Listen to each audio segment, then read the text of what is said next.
Okay, so hello. I am David Marcos C. Tolentino. I am a architecture student and coincidentally an art student as well, because architecture is in itself a branch of art. No? Okay, so let's uh, dwell into the talk. No?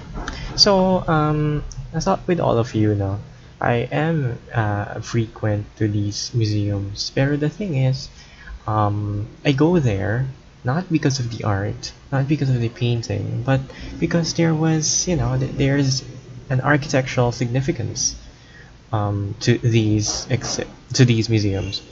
When I went to the Metropolitan Museum, I visited because there was a architectural exhibition by Juan Arellano, and a national museum. I went there because it just looks amazing. It's neoclassical, one of my favorite architectural styles. So really, there was no art appreciation involved. There was no true art appreciation. While there is a painting that have captivated my eyes, this was the assassination of Governor Bustamante. It only attracted me visually. There was no insight on how it was made. There was no insight on whether uh, there's a story behind it. It just looks nice. That's why I liked it. You know, like because it was you. I liked it because it was huge. I liked it because it commanded respect. That's about it. There was nothing more to it, in my opinion. And then we go, yeah, I like realism. It's the only art is beautiful. Again, I was looking at art only visually, only at that certain topic. So that's Meninas by Diego Velázquez. Now again, let us not, let me correct myself. Good art is good art. If something is good, then we really have to consider it as good. Okay, but the thing is, there are some art pieces that are more to it, more than that. There are art pieces that delve into society, that delve into social problems. Um, but again, there are art pieces that are visually appealing, that are really, yeah, this painting is good because it's just good. The use of technique, the use of light, the use of color, everything. Um, but the thing is, okay, so again, Johannes Vermeer, he was a great painter who utilized light so greatly that it looked so lifelike. There was life to it. It was a drastic change from the medieval paintings that we were accustomed to. Uh, so yeah, when you look into it, what's so great about Picasso? If there are these paintings that really look good, if Picasso is the best, then I don't understand art at all. But again, there are many things that revolve around art. Actually, this is a manga panel from Blue Period Volume 2. A really good manga. It's about art and hard work versus talent. So let's go and delve into the next slide.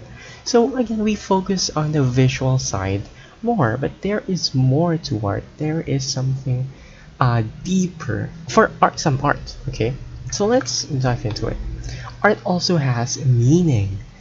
Again, for some art is just you're just meant to see it. You're just meant to um, see and appreciate what's on the canvas. Okay, so let's uh, let's establish two viewpoints. The first one is the Renaissance viewpoint, and the second one is the contemporary viewpoint. Let me just summarize it. The Renaissance viewpoint is back then it was the aristocrats that had the power to to paint. Sorry, but to commission paintings. They were the only ones who can do that.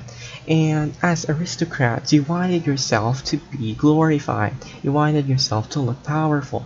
So that's what they did. They ordered artists to idealize their themselves. Some were riding a horse. These are called equestrian paintings.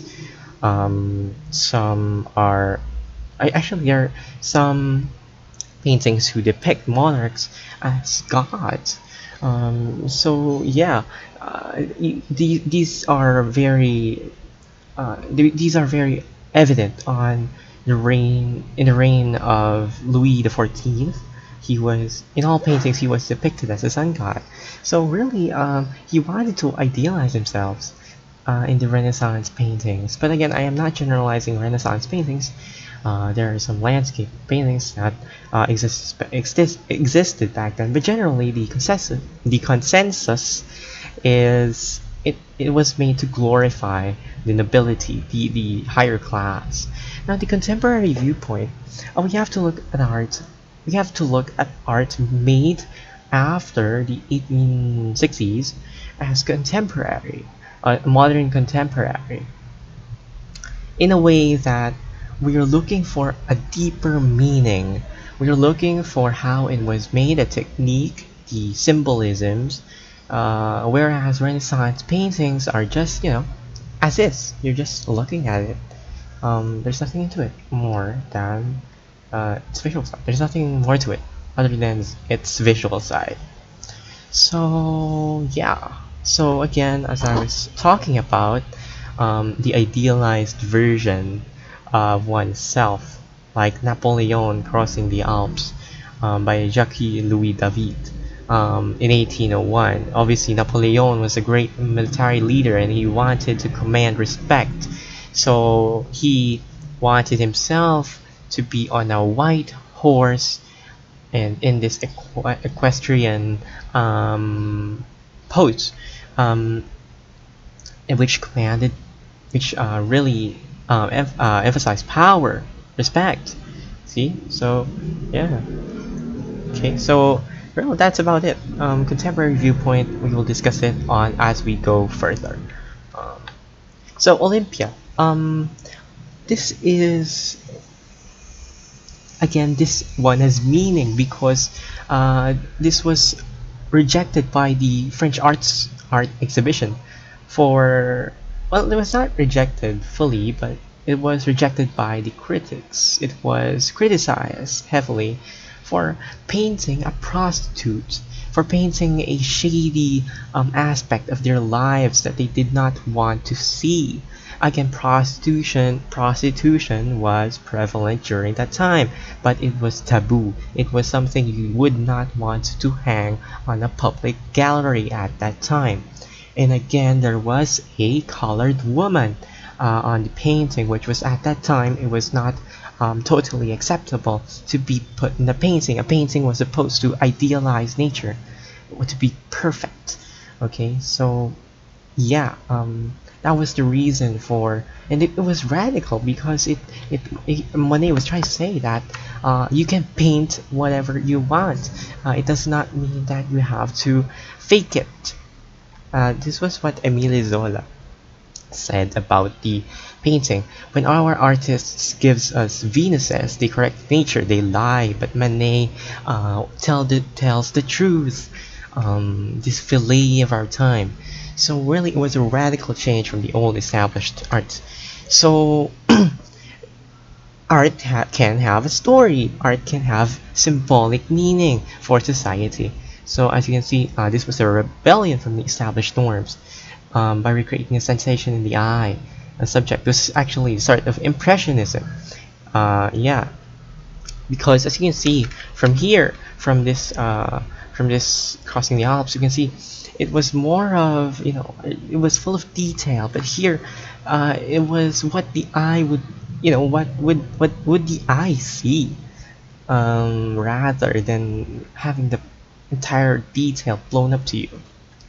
So again, Boulevard Montmartre, Camino Pizarro in 1897. It was a play of light. It was how your eyes would see things. So again, Impressionism also featured movement. This was a radical change because most of the paintings before were all still life.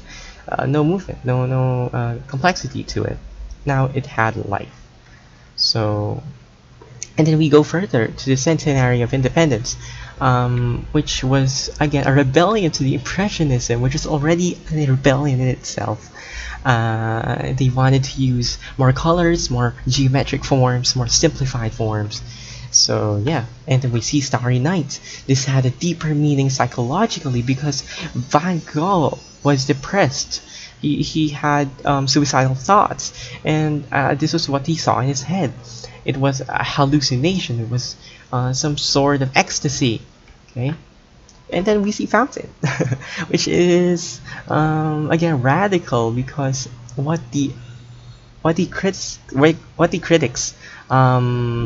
said about this was that it was a art it was an installation that wanted to say that art can be something to urinate on, and it was the start of installations.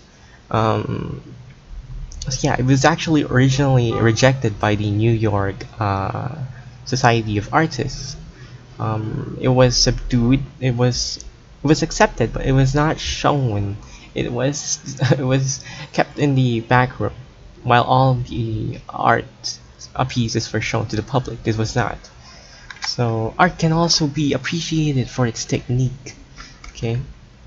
So we see Papa Innocenzo. Again, we are back to Velasquez. The thing about Velasquez is he used rough strokes but he still was able to portray light, to portray realism.